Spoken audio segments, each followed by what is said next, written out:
जब रात हुई तो बैंगन रानी जागी और धीरे धीरे उठ गई। जैसे ही उसने बच्चे को खाने के लिए पूछा तो बच्चा बोला, माँ, मेरा पेट भरा है। बैंगन रानी चौंकी और बोली, तुम्हें खाना किसने खिलाया बेटा? बच्चा बोला, माँ, राजा जी आए थे। हर रोज आते हैं, मुझे खिलाते हैं, खिलौने लाते हैं, फिर चला जाते हैं। ये सुन बैंगन रानी की आंखों से आंसू निकल पड़े। फिर बच्चा बोला, माँ, राजा जी ने एक सवाल भेजा है, आप दिन में क्यों नहीं उठती? अब बैंगन रानी समझ गई कि राजा सच जानना चाहता है।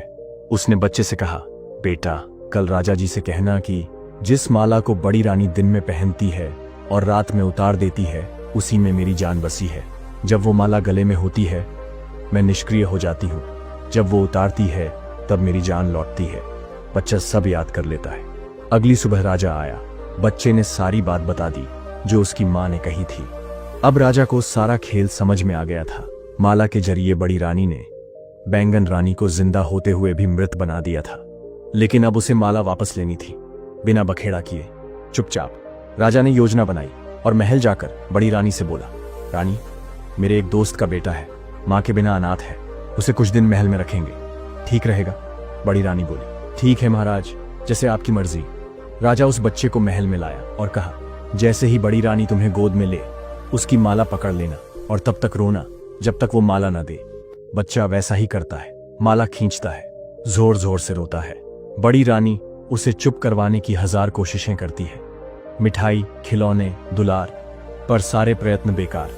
फिर योजना के मुताबिक राजा आता है और कहता है, माला दे दो रानी, मैं तुम्हारे लिए नई बनवाऊंगा। बड़ी रानी हार जाती है और माला उतारकर बच्चे को दे देती है। राजा बच्चे से माला लेता है और दौड़ते हुए सीधा उस महल पहुंचता है जहां बैंगन रानी थी। कांपते हाथों से माला उसके गले में डालता है और चमत्कार होता है। बैंगन रानी की सांसें लौटने लगती हैं। वो उठकर बैठ जाती है। आंखों से आंसू बह रहे हैं, लेकिन अब उनमें तकलीफ नहीं, सुकून है। राजा ने उसे गले लगाया, सब बातें पूछी।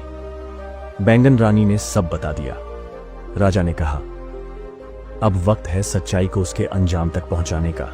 और महल लौटकर उसने बड़ी रानी से कहा, राज्य पर हमला हो सकता है, तुम्हारी सुरक्षा के लिए तुम्हें एक सुरक्षित तहखाने में रखा जाएगा। बड़ी रानी डर गई, बोली, ठीक है महाराज, मुझे जान बचानी है। उसे तहखाने में बंद कर दिया गया। वही इंतजाम, वही अकेलापन, वही अंधेरा जो उसने किसी और को दिया था। अब उसे उसकी करनी का फल मिल रहा था। उधर राजा ने बैंगन रानी को पूरी शान के साथ महल में वापस लाया। सबने देखा कि जो रानी मरी हुई मानी गई थी, वो अब राज सिंहासन पर विराजमान थी। उसे महारानी की उपाधि दी गई। राज्य में फिर से रौनक लौट आई। राजा और रानी अपने बेटे के साथ हर दिन खुश रहते थे। वो बच्चा अब बड़ा हो गया था। जब वो युवराज बना तो पूरे राज्य में उत्सव मना और फिर राजा ने उसे अपना उत्तराधिकारी घोषित कर दिया। बैंगन रानी और राजा ने अब सब कुछ देख लिया था, धोखा, मौत, चमत्कार, प्रेम और न्याय। अब उनके जीवन में सिर्फ शांति थी और एक सीख भी, अगर तुम सच्चे हो और नीयत साफ है तो कोई भी चाल, कोई भी धोखा ज्यादा दिन नहीं टिकता। दोस्तों, आपको कहानी कैसी लगी? अपनी राय कमेंट में जरूर दें।